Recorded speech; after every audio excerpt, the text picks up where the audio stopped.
October 14, 1943. Number 47 Rue de Martyrs, Paris's 9th arrondissement. Sophie Lemaire stood at her kitchen window watching shadows move through the narrow street below, her fingers wrapped around a cup of cold ersatz coffee she'd forgotten to drink hours ago. The apartment building behind her was silent in that particular way buildings become when everyone inside is listening. Not sleeping. Listening.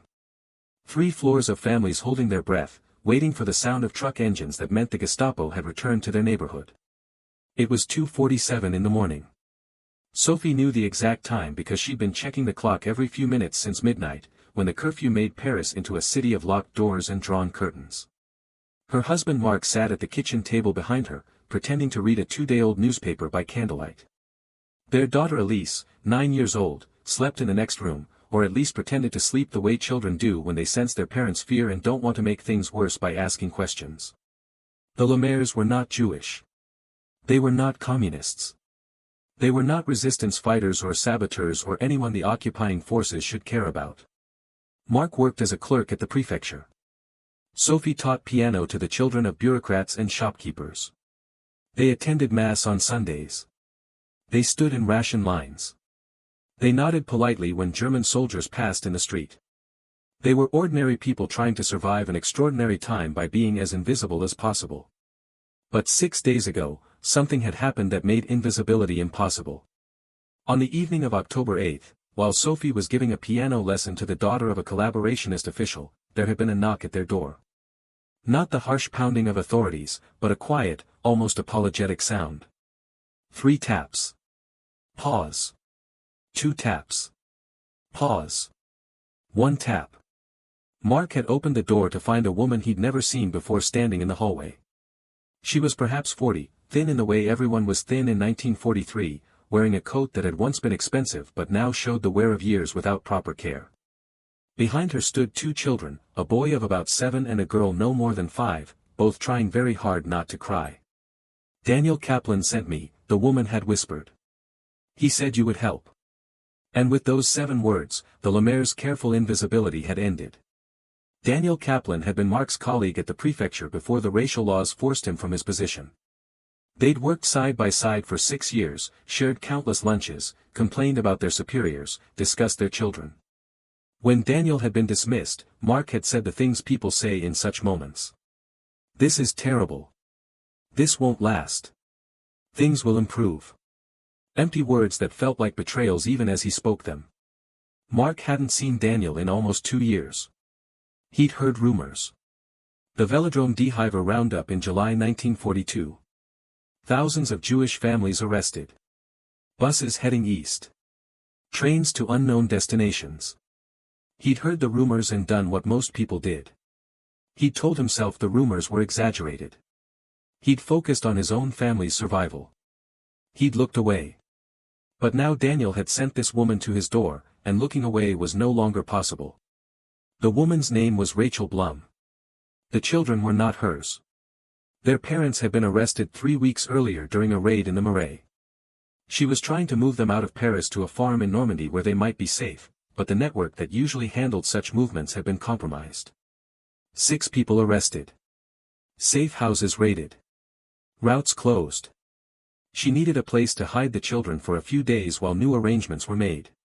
Just a few days. That's all. Sophie had looked at Marc. Marc had looked at Sophie. They both knew what the consequences could be. Article 3 of the German ordinance was unambiguous. Anyone harboring Jews would be arrested. Imprisonment. Deportation. Execution. There was no ambiguity. No room for mercy. No exceptions. But there were 2 children standing in their hallway, and those children were crying. "Come inside," Sophie had said. The next 6 days had been the longest of the Lemaire's lives. They'd moved Elise into their own bedroom and given her room to Rachel and the children. They'd told their daughter that the visitors were cousins from the countryside escaping Allied bombing. Elise, who was 9 years old and understood more than her parents realized, had simply nodded and asked no questions. They'd been careful. Rachel and the children stayed in the bedroom during the day, curtains drawn. Sophie brought them food after dark. They moved quietly. They didn't flush the toilet during the day. They existed as ghosts in the Lemaire's apartment, present but invisible, depending entirely on the Lemaire's ability to maintain the illusion that nothing had changed. But Paris in 1943 was a city where nothing stayed hidden for long. Someone always saw. Someone always heard. Someone always told. On the third day, Madame Beaumont from the floor below had stopped Sophie in the stairwell. "You have guests?" she'd asked pleasantly. Too pleasantly. Her eyes sharp with curiosity. "My sister," Sophie had lied. "From Lille. The bombing, you understand." "Of course," Madame Beaumont had said. "These are difficult times for everyone." But Sophie had seen the calculation in the older woman's eyes. The weighing of options. The consideration of benefits. Madame Beaumont's son was in a German labor camp. Perhaps information could be traded for his release. Perhaps a word to the right official could secure better rations. Perhaps loyalty to the occupying power would be rewarded. Perhaps. Perhaps. Perhaps. That evening, Marc had come home from work with news that made Sophie's stomach turn cold. There was talk at the prefecture of a major operation planned for the coming week. They were calling it an action. That word again. Action. As if the arrest and deportation of human beings was merely an administrative task to be completed efficiently. The timing was impossible to know exactly, but it would be soon. Perhaps tonight. Perhaps tomorrow. Perhaps the night after that. But soon. Rachel had to leave. The children had to move. But where? The network was compromised. The contact person hadn't appeared at the designated meeting place for 3 days. The safe houses were being watched. The routes were closed. They were trapped in the Lemaire's small apartment with danger drawing closer every hour. That's when Marc had remembered something Daniel Kaplan had once told him, years ago during one of those long lunch conversations when they'd been just colleagues without any understanding of how their lives would diverge.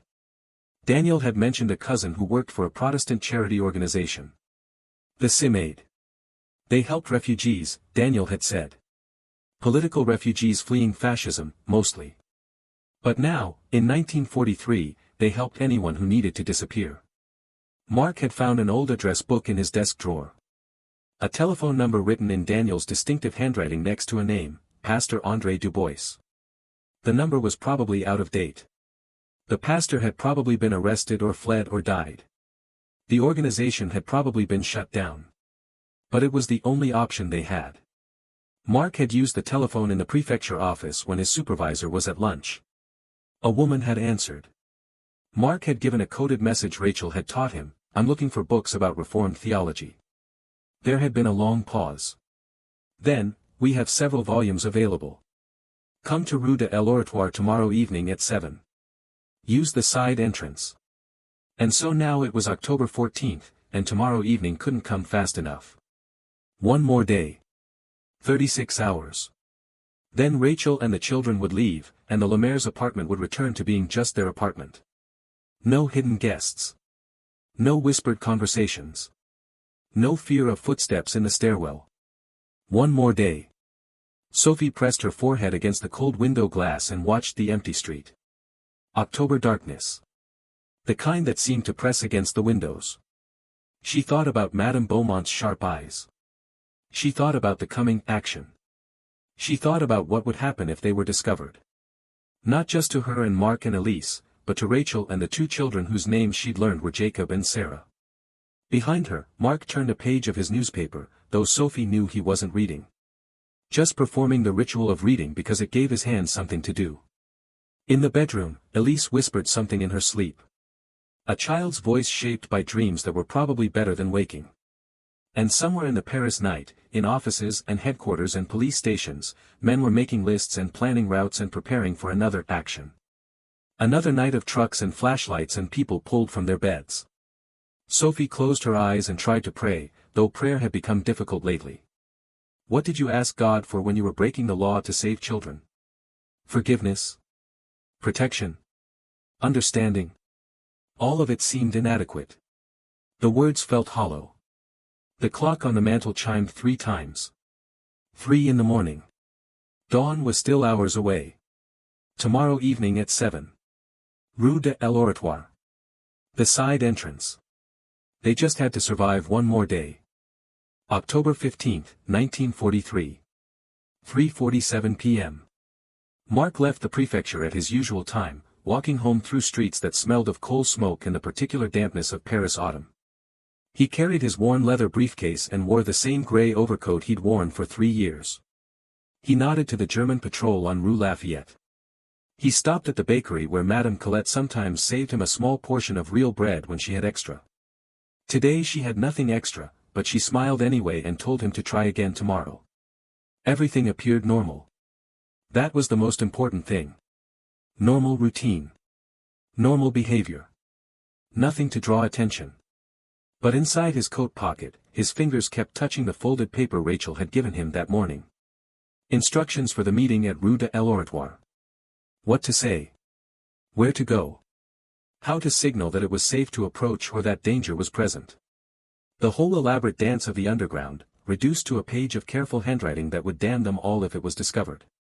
Marc reached their building and climbed the 3 flights of stairs, counting each step the way he'd done every day for 11 years. 63 steps from street to door. Today each one felt heavier. He knocked on his own door. 3 taps. Pause. 2 taps. Pause. 1 tap. The signal they'd agreed upon. The knock that meant it was him and not danger. Sophie had insisted on it the first night after Rachel and the children arrived. We need a way to know, she'd said. So we don't open the door to the wrong person. So now Marc knocked on his own door like a stranger asking for entry. 3, 2, 1. Every time. Sophie opened it quickly, her face drawn with tension. Henri was here, she whispered as Marc stepped inside. Henri Valiant. The building concierge. A man whose primary occupation before the war had been collecting rent and complaining about noise. Now he'd found a second occupation, watching. What did he want? Marc asked, though he already knew the answer would be nothing good. He asked how long my sister would be staying. He said he'd noticed extra water usage. Said the building owner was concerned about utilities. What did you tell him? That she's leaving tomorrow. That she's found a place in the countryside. Sophie's voice was steady, but her hands shook slightly as she helped Marc with his coat. He didn't believe me. How do you know? Because he smiled. Rachel appeared in the bedroom doorway. She'd been listening. We should leave tonight. Now. It's too dangerous. And go where? Marc asked. We don't know if the contact at Rue de l'Oratoire is genuine. We don't know if the address is even safe. At least here we can. At least here we can wait to be arrested, Rachel interrupted. Her voice was quiet but sharp with fear. Your concierge knows. Your neighbor knows. How long do you think before one of them makes a call? Before they decide that protecting you isn't worth the risk of being associated with Jews and hiding? She was right, and Marc knew it. But the alternatives were all worse. Walking the streets after curfew with 2 children who looked frightened and obviously didn't belong. Approaching a contact they'd never met based on a telephone conversation. Trusting people they didn't know with their lives. At least here, in their apartment, they had some measure of control. Some illusion of safety, however thin. We go tonight as planned, Marc said. At 7. It's only 3 more hours. We can wait 3 hours. But even as he said it, he heard the sound that every Parisian had learned to dread. The sound that made conversations stop and faces turn pale. The sound that meant everything was about to change. Truck engines. Multiple vehicles. Close. Coming closer. Sophie moved to the window. Rue Clausel, she said. 2 streets over. 3 trucks. Maybe 4. Marc felt his chest tighten. Rue Clausel was where the Goldsteins lived. And the Levys. And at least 6 other Jewish families who'd so far avoided deportation by being careful, by being quiet, by hoping they'd be overlooked. They wouldn't be overlooked tonight. Get away from the window, Rachel said urgently. Don't watch. If they see faces in windows, they'll remember. Sophie stepped back, but they could all still hear. Truck engines cutting off. Doors slamming. Boots on cobblestones. And then, beginning slowly but building quickly, the sounds of an action. Shouting in German. Doors being kicked open. People crying. Children screaming. The sounds of lives ending. Elise appeared from the bedroom where she'd been drawing. Papa? What's happening? Nothing, ma chérie. Just some trucks. Go back to your drawing. I'm not a baby, Papa. I know what those trucks mean. 9 years old and already fluent in the vocabulary of occupation. Already able to decode the meaning of engine sounds and boot steps and distant screaming. What kind of childhood was this? What kind of world where children learn to distinguish between safe noises and dangerous ones before they learned algebra? The sounds continued. 15 minutes. 20. They stood in their apartment, frozen, listening to their neighbors being arrested 2 streets away. Rachel's face had gone completely white. She was gripping the back of a chair so hard her knuckles showed through her skin. The children, she whispered. Jacob and Sarah. If this building is next. She didn't finish the sentence. She didn't need to. Mark moved to the window and looked down at the street. No trucks yet. No soldiers. But that could change in minutes. An action that started on Rue Clausel could easily expand to include Rue des Martyrs. They were checking papers. They were searching apartments. They were being thorough. And thorough meant nowhere was safe. We're leaving now, Mark said. Not tonight. Now. Right now. It's not even curfew yet, Sophie protested. The streets will have people. Patrols. Someone will see us with the children. Someone will see us here too. Henri saw. Madame Beaumont saw. Half the building probably knows we're hiding someone. If the Gestapo comes here tonight, when they come here tonight, we need to already be gone. Rachel was already moving, gathering the few belongings they'd brought. A small bag. Some clothes. Nothing that would look suspicious if questioned.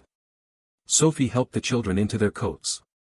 Jacob, 7 years old, was crying silently. Tears running down his face but no sound. Sarah, 5, held a small cloth doll and stared at nothing. We'll go out the back, Mark said. Through the service entrance. Henri won't see us. We'll walk separately. Sophie and Elise together. Rachel and the children behind them. I'll follow. If anyone stops us, we say Rachel is a cousin visiting from Normandy. The children are hers. We're going to evening mass at St. George. St. George is the other direction, Sophie pointed out. Most people don't know that. Most people aren't from this neighborhood. It's a plausible story. It just needs to be plausible enough. They could still hear the sounds from Rue Clausel. Quieter now. The screaming had stopped. Now it was just truck engines and the occasional shout. The efficiency of brutality. The machinery of deportation working through its checklist. Papa? Elise's voice was very small. Are those children being taken away? Mark knelt down in front of his daughter. He wanted to lie. He wanted to protect her from this knowledge. But she already knew. They all already knew. Yes, he said. They are. Like Jacob and Sarah would be taken if someone finds them. Yes. Then we have to help them. Jacob and Sarah, I mean. We have to help them not be taken. We're trying, ma chérie. That's what we're doing right now. Elise looked at him with those serious eyes that seemed too old for a 9-year-old face. Is this what God wants us to do, Papa? To help? Mark didn't know how to answer that. He didn't know what God wanted anymore.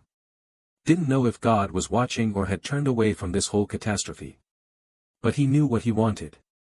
What he needed to do to be able to look at himself in the mirror. What he needed to do to deserve his daughter's respect. I think so, he said. I hope so. Then we should go. Before those trucks come here.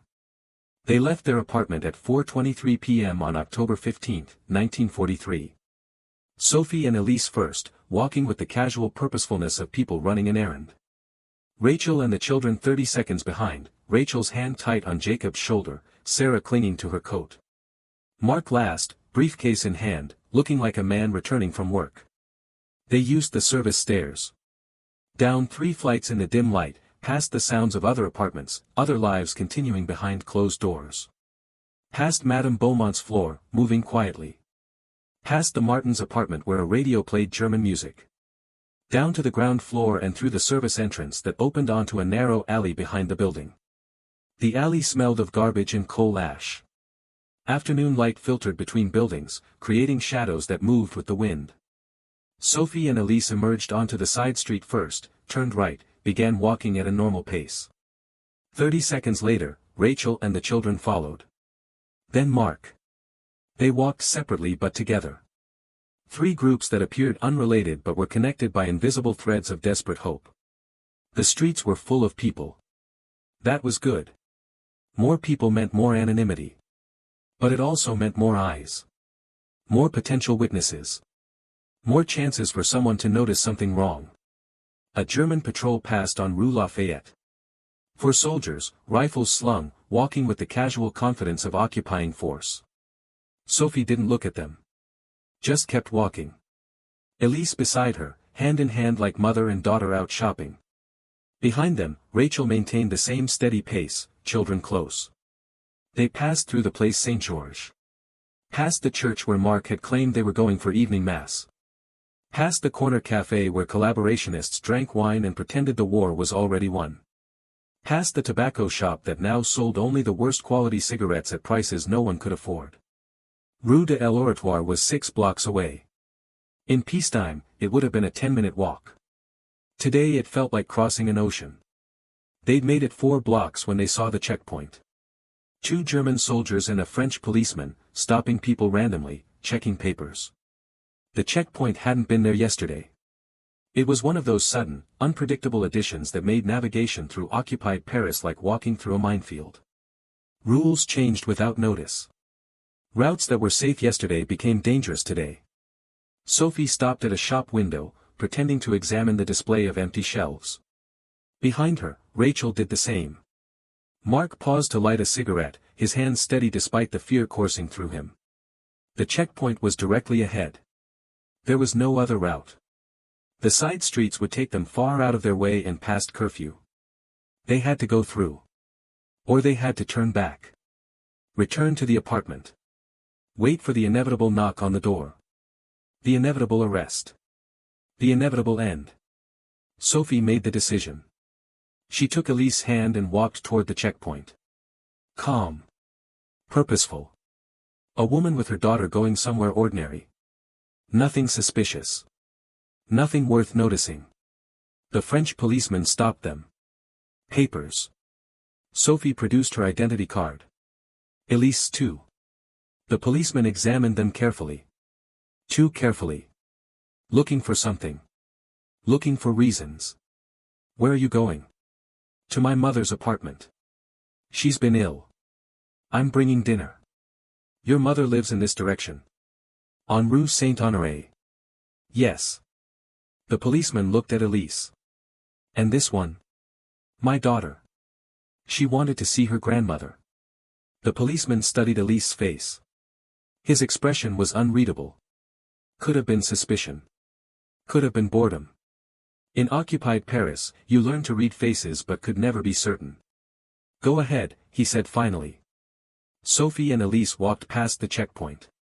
30 feet. 50 feet. Far enough that turning back would look suspicious. They had to keep going. Had to trust that Rachel and the children could get through too. Behind them, Rachel approached the checkpoint. The same policeman. The same scrutiny. Marc watched from his position near the cigarette shop, trying to appear casual while his heart hammered against his ribs. Papers. Rachel produced false documents that someone in the network had made for her and the children. Good quality. Professional. But false papers only worked if the person checking them didn't look too hard. Didn't ask too many questions. Didn't care too much. The policeman examined the papers. Looked at Rachel. Looked at the children.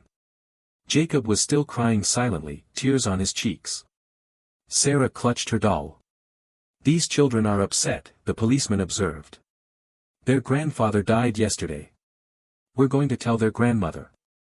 It's difficult. A lie. But a plausible lie. The kind of sad story that happened every day in wartime. The policeman looked at the papers again. At the children again. At Rachel again. And for one terrible moment, Mark was certain they were finished. Certain the policeman had seen something wrong in the documents or Rachel's face or the children's fear. Certain he was about to raise his hand and call for the German soldiers to come look at these Jews with their false papers and their visible terror. But the policeman just nodded and handed back the documents. My condolences for your loss. Rachel took the papers with shaking hands and walked past the checkpoint. The children with her. Walking steady. Not running. Not looking back. Just walking like people who had somewhere to be and nothing to hide. Mark waited 1 minute. Then 2. Then he approached the checkpoint himself. The policeman barely looked at his papers. Waved him through without questions. And then they were passed. All of them. Through the checkpoint and continuing toward Rue de l'Oratoir. 2 more blocks. Past shuttered shops and people hurrying home before curfew. Past buildings that showed the wear of 4 years of occupation. Past a life that had become about nothing except survival. They reached Rue de l'Oratoir at 5:47 p.m. Earlier than planned, but they couldn't go back. Couldn't walk the streets for another hour waiting for the appointed time. They had to try now. The side entrance was between a bookshop and a watchmaker's establishment. A narrow green door with peeling paint. No sign. No indication of what lay inside. Sophie knocked. 3 times. Pause. 2 times. Pause. Once. The same pattern Rachel had taught them. The signal that was supposed to mean, friend, in the language of the underground. Nothing happened. Sophie knocked again.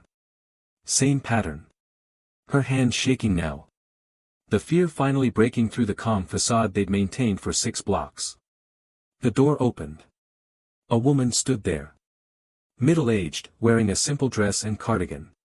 She looked at Sophie, at Elise, at Rachel and the children, at Mark. Her face showed no expression. Yes. I'm looking for books about Reformed theology, Mark said. The code phrase. The password that was supposed to unlock safety. The woman studied them for another long moment. Then stepped aside. Come in quickly. Before someone sees. They entered. The door closed behind them. They stood in a dim hallway that smelled of old paper and floor wax. The woman locked the door. 2 locks. A bolt. Then turned to face them. I'm Madame Laurent. You're earlier than expected. There was a raid. Near our apartment. We had to leave immediately. I see. And you are? Marc Lemaire. This is my wife Sophie. Our daughter Elise. And this is... Don't tell me names, Madame Laurent interrupted. I don't need to know names. How many are moving? 3. The woman and 2 children. Ages? 7 and 5. Approximately. Madame Laurent looked at Rachel and the children. Her expression softened slightly. You've been traveling. Hiding. For 3 weeks. These people took us in. That was brave. And dangerous. She looked at Mark and Sophie. Do you understand what you've done? What will happen if you're caught? Yes, Mark said. We understand. And yet you did it anyway. It wasn't a question. Just an observation. Mark didn't know how to respond.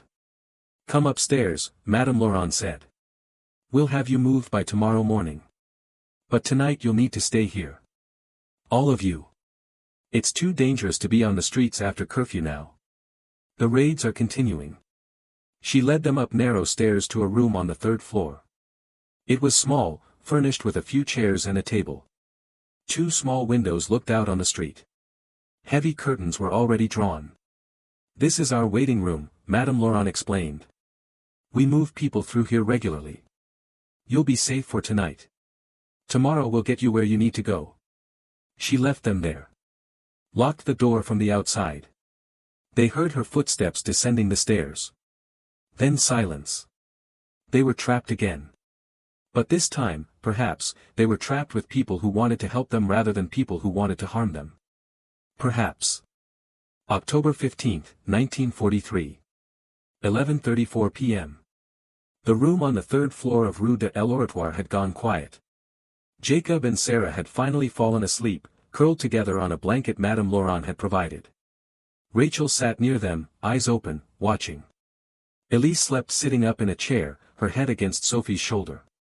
Marc stood at the window, looking through a gap in the curtains at the empty street below. Curfew had fallen hours ago. The city was dark. Occasionally a German patrol passed, flashlights cutting through the darkness, but mostly there was just silence and shadows. He thought about their apartment on Rue des Martyrs. Was Henri standing in the hallway now, wondering where they'd gone? Was Madame Beaumont telling anyone who would listen about the visitors the Lemaires had been hiding? Would they be able to return? Ever? Probably not. That life was over. The careful invisibility they'd maintained for 4 years had been broken the moment Rachel and the children knocked on their door. There was no going back to it. You should sleep, Sophie whispered. Tomorrow will be difficult. So will tonight. Marc let the curtain fall closed. We don't know these people. We don't know if this is really a safe house or a trap. If it was a trap, we'd already be arrested. Perhaps. Or perhaps they're waiting to see who else comes. How many more people they can catch. Sophie looked at him steadily. Do you really believe that? Marc sat down in the chair across from his wife. No. I don't think so. But I don't know what I believe anymore. 6 days ago we were ordinary people living ordinary lives. Now we're criminals. We've broken German law. We've aided enemies of the Reich. We've put our own daughter in danger for the sake of strangers. They're not strangers. They're human beings. That's not a legal category under German law. Then German law is wrong. It was such a simple statement. Such an obvious truth. And yet speaking it out loud felt revolutionary. Dangerous. The kind of thing that could get you killed. German law was wrong. The whole machinery of occupation and persecution and deportation was wrong. Everyone knew it. Everyone saw it. But most people, including Marc and Sophie until 6 days ago, had chosen to look away. Chosen survival over conscience. Chosen their own family's safety over the lives of strangers. And now they'd made a different choice. And there was no going back. At 11:47 p.m., they heard footsteps on the stairs. Quick, urgent. Then a knock on the door. Not their signal. Just normal knocking. The door opened and Madame Laurent entered, followed by a man Marc hadn't seen before. Tall, perhaps 50, wearing a priest's collar under a heavy coat. This is Pastor Dubois, Madame Laurent said. He's coordinating the transfer. The pastor looked at Rachel and the children. Can they walk?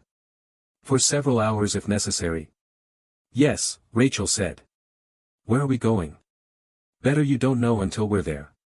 But you'll be safe. There's a farm outside Rouen. The family there takes children. They'll be cared for. And me? You'll go with them initially. Then we'll move you somewhere else. You can't stay together. It's too dangerous. Single adults and children draw less attention when they're separated. Rachel's face crumpled. But they're so young. They've already lost their parents. I can't leave them with strangers. You can and you will, Pastor Dubois said gently but firmly. Because the alternative is worse. You know it's worse. He was right. Rachel knew he was right. They all knew. Sometimes survival meant separation. Meant loss. Meant accepting that keeping people alive required sacrifices that felt like death themselves. When do we leave? Rachel asked. 20 minutes. I have a truck outside. There's a checkpoint on the road to Rouen, but I know the guards. They're sympathetic. We've moved people through before. But we have to leave soon. Before the shift changes. He turned to Marc and Sophie. You'll come too. We can't send you back to your apartment. It's too dangerous. And we need to get you somewhere safe until we can arrange new papers for you. New papers? Sophie asked. You're criminals now in the eyes of the occupation. You've hidden Jews. The penalty is deportation. Best case, labor camps. Worst case. He didn't finish the sentence. Didn't need to. But our lives, Marc protested. My job. Our apartment. Everything is gone, Pastor Dubois interrupted. I'm sorry, but that's the reality. You made a choice. A brave choice. A moral choice. But choices have consequences.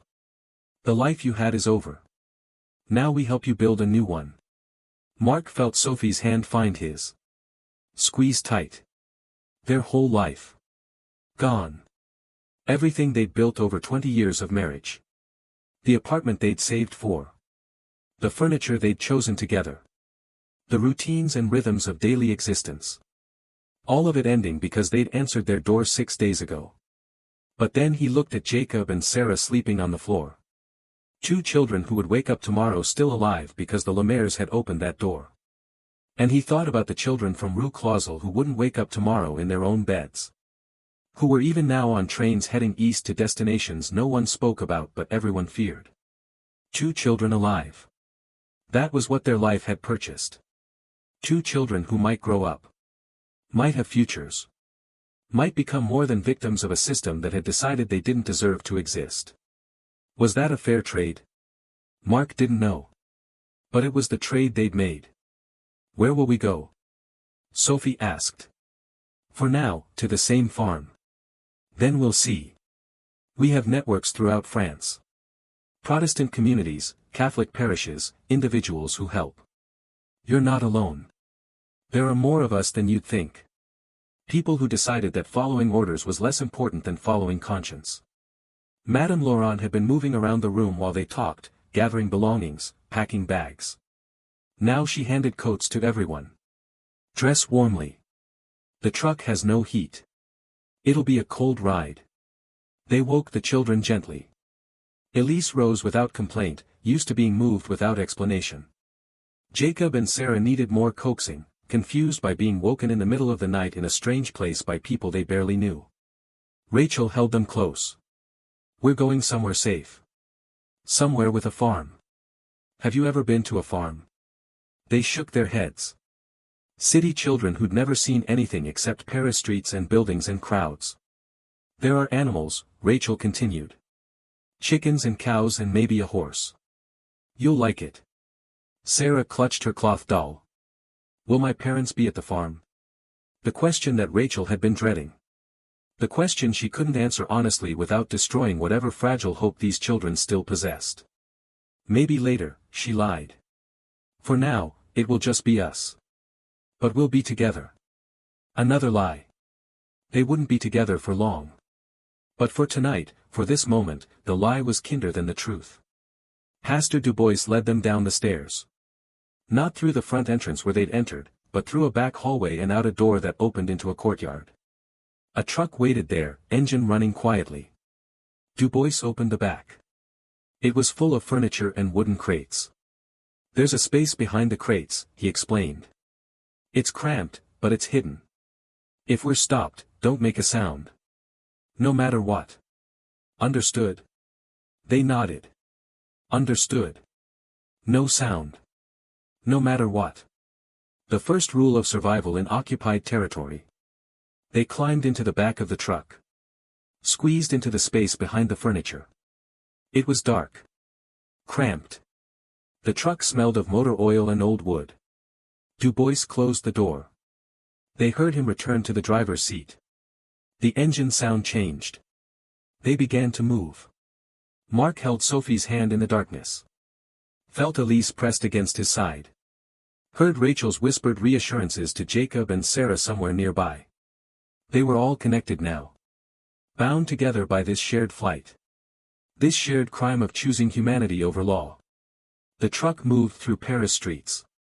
Started and stopped. Turned corners. The hidden passengers swayed with each movement, holding on to each other to maintain balance. After what felt like hours but was probably only 30 minutes, the truck slowed. Stopped. They heard voices outside. German voices. Harsh and commanding. The checkpoint.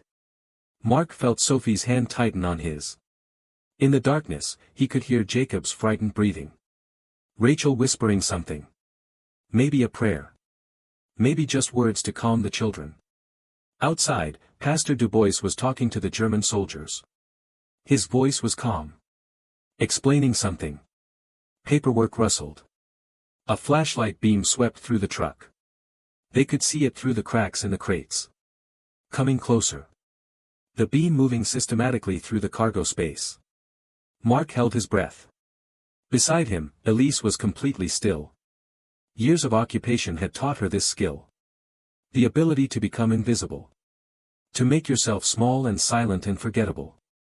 The flashlight beam stopped. Paused on a crate near their hiding place. So close. If the soldier decided to move the crate, to look behind it, everything would end right here. All of them arrested. Dubois too, probably. His whole network compromised. All the people he'd saved. All the people he might have saved in the future. All of it ending because a German soldier's flashlight paused on a wooden crate in a truck full of furniture. But the beam moved on. Swept over the rest of the cargo. Then clicked off. More conversation outside. Something about transit papers and destination. Dubois explaining he was moving furniture for a church renovation. The soldier seemed satisfied. Or bored. In occupied territory, sometimes boredom was as valuable as deception. The truck engine revved. They began moving again. Faster now. The rhythm of tires changing from city streets to open road. They'd passed the checkpoint. They were leaving Paris behind. In the darkness, someone started crying. Quietly. Trying to muffle the sound. Marc thought it was Rachel. Breaking now that the immediate danger had passed. Releasing the terror she'd been holding in for 6 days. For 3 weeks. For however long she'd been running and hiding and depending on the mercy of strangers who had no obligation to help her. Sophie began singing. Very softly. A lullaby Marc recognized from when Elise was small. Dodo, l'enfant doux. Sleep, child, sleep. The same song French mothers had sung to their children for generations. The same song Sophie's mother had probably sung to her. Other voices joined in. Elise. Then Rachel, still crying but singing through the tears. Even Jacob and Sarah, who probably didn't know the words but could follow the melody. 5 voices in the darkness of a truck fleeing through occupied France. Singing a lullaby that was about comfort and safety and the promise that morning would come and everything would be all right. Even though they all knew morning would come with new dangers. New decisions. New separations. Even though they all knew that nothing was all right and wouldn't be all right for a long time. They sang anyway. Because sometimes that's all you can do. Sometimes survival is just about making it through one more hour. One more checkpoint. One more dark night in the back of a truck heading toward a destination you don't know. The singing faded. They drove in silence. Marc thought about their apartment on Rue des Martyrs. Empty now. Would Henri break in? Would Madame Beaumont claim their belongings? Would anyone remember that the Lemaires had lived there? Had been ordinary people with ordinary lives until one evening when they'd opened their door to strangers and discovered that ordinariness was no longer possible? Probably not. In a city full of empty apartments and disappeared families, the Lemaires would be just one more footnote. One more story of people who'd been there and then weren't. But they were alive. That mattered. They were alive, and Rachel was alive, and Jacob and Sarah were alive. And tomorrow, on a farm outside Rouen, those children would wake up in beds instead of in the back of a truck. Would eat breakfast. Would see chickens and maybe a cow. Would have one more day of being children instead of victims. That was worth an apartment. Worth a job. Worth a life carefully built over 20 years. It had to be worth it. Because it was all they had now. June 12, 1998. Tel Aviv, Israel. Sophie Lemaire sat in a café on Dizengoff Street watching people pass by in the warm afternoon sunshine. She was 79 years old. Her hair was white. Her hands showed the arthritis that made piano playing difficult now. But her eyes were still clear. Still saw everything. Across from her sat a man in his early 60s. Gray hair, kind face, wearing clothes that suggested comfortable prosperity but not ostentation. He'd introduced himself as Dr. Jacob Blum, professor of history at Hebrew University in Jerusalem. He'd traveled to Tel Aviv specifically to meet her. "I'm sorry we had to wait so long for this conversation," Jacob said. "I've been trying to find you for 5 years. Your trail went cold after 1945 /. You changed your name. Moved. It was like you'd disappeared." "We did disappear," Sophie said. "That was the point. After the war ended, we had to rebuild our lives. New papers. New identities. New everything. We'd been criminals under the occupation. Even after liberation, there were questions. Investigations. It was easier to start fresh. Tell me about October 1943. If you're willing." Sophie looked out at the street. So different from Paris in 1943. Cars instead of German trucks. People laughing instead of people afraid. Sun instead of darkness. 55 years separated that October night from this June afternoon. More than half a century. An entire lifetime. But she remembered every detail. "My husband answered the door," she began. "A woman with 2 children. Your aunt, I think she was. Rachel Blum. My aunt by marriage. She'd taken custody of me and my sister after our parents were arrested.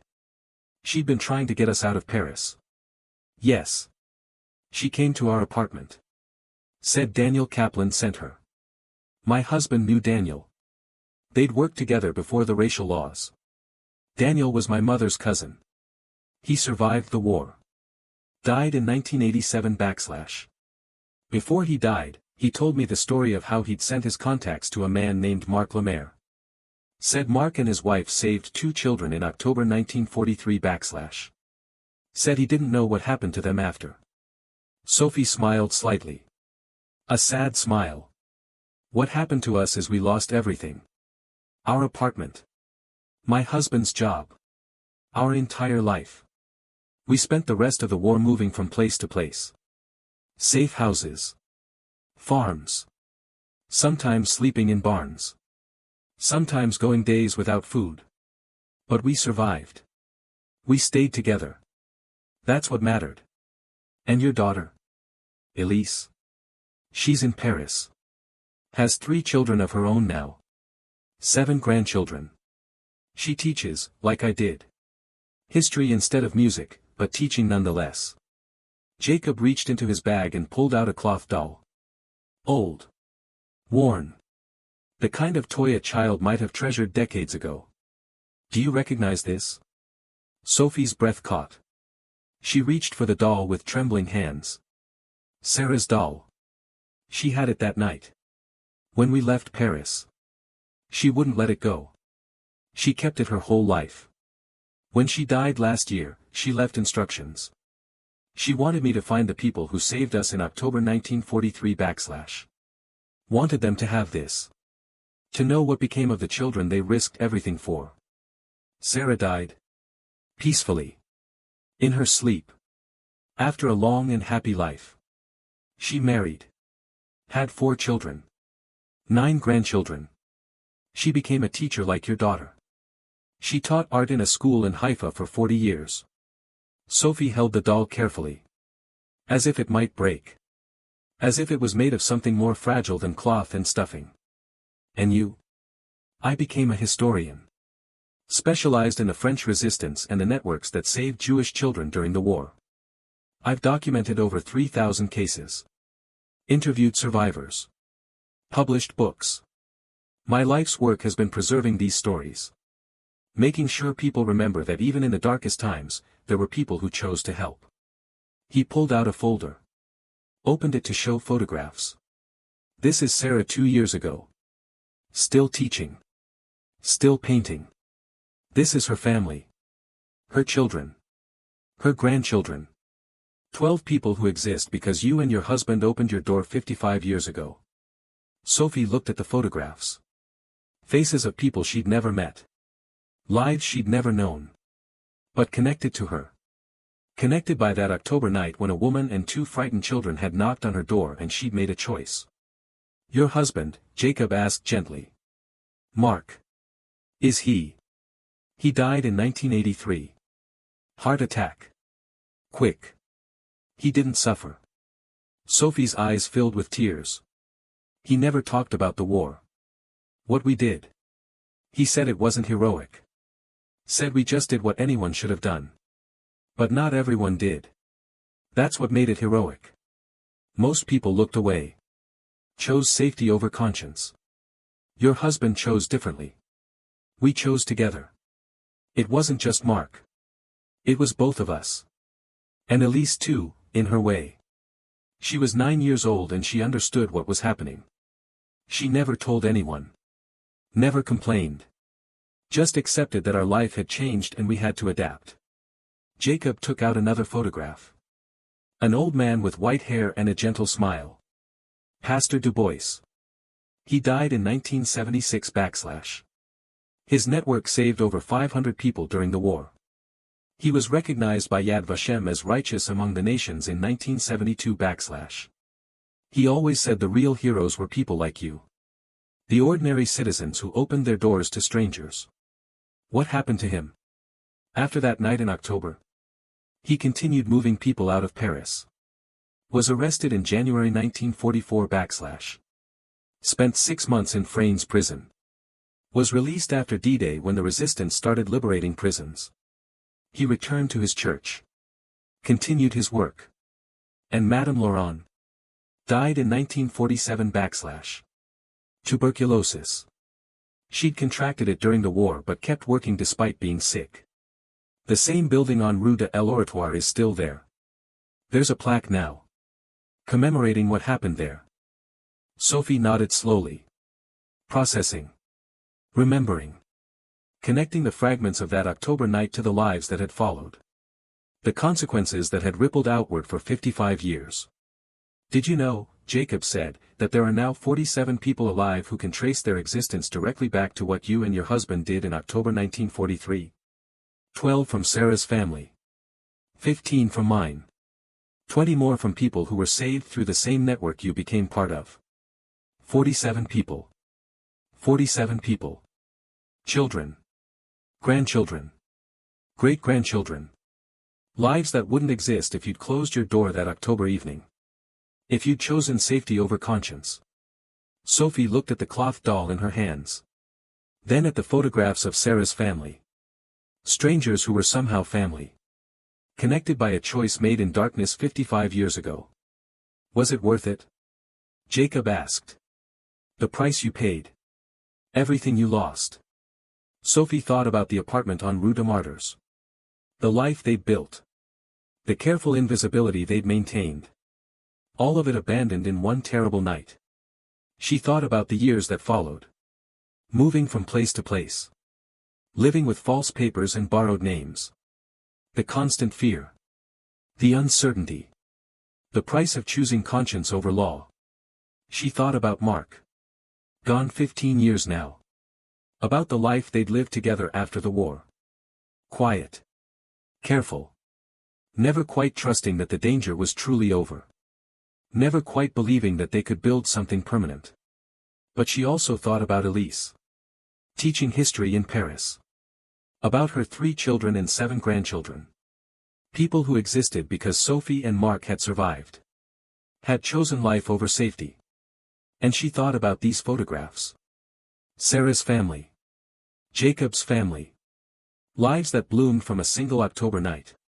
From one act of mercy in the midst of darkness. Yes, she said finally. It was worth it. Every moment. Every sacrifice. Every fear. It was worth it. Jacob reached across the table and took her hand. Sarah wanted me to tell you something. She made me promise. In her last days, when she knew she was dying, she made me promise I would find you and tell you. What did she want you to say? She said to tell you that she thought of you every day. That the first thing she did every morning was look at this doll and remember the woman who gave her one more day. And then another day. And then another. She said to tell you that every good thing in her life, her marriage, her children, her work, her art, all of it, existed because of you. She wanted you to know that you gave her a life. And she lived it well. Sophie couldn't speak. Couldn't find words. Just held the cloth doll and the hand of this stranger who was somehow family and let the tears come. All those years.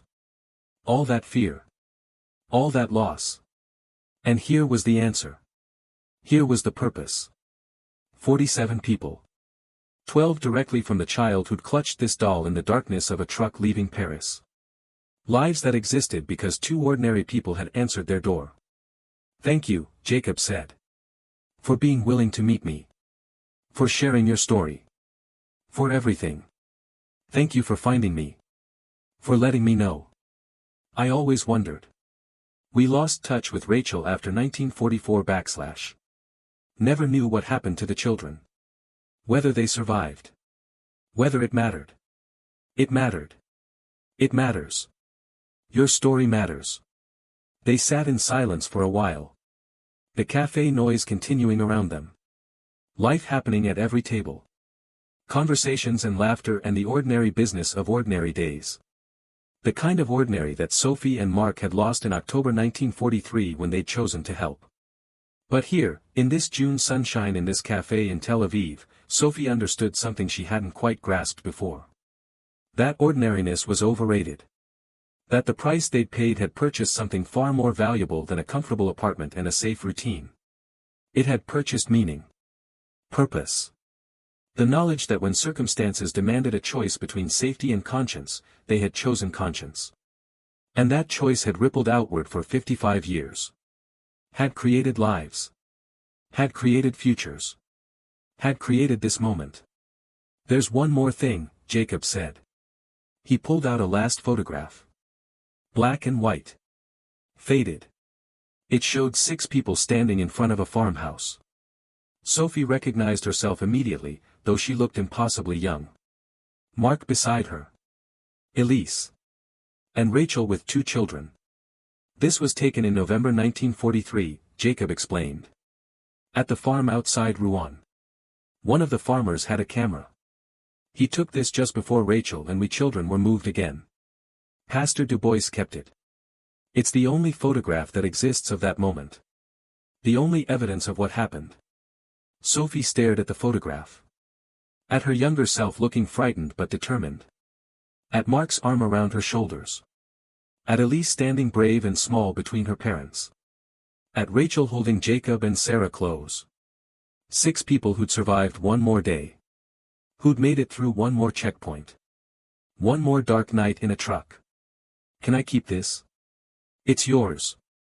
It always was. Sophie held the photograph carefully. This moment. This proof that it had happened. That they'd been there. That the choice they'd made had been real. The knock, she said suddenly. We had a signal. 3 taps. Pause. 2 taps. Pause. 1 tap. So we'd know when it was safe to open the door. Jacob smiled. Sarah told me about that. She said it was the knock that saved her life.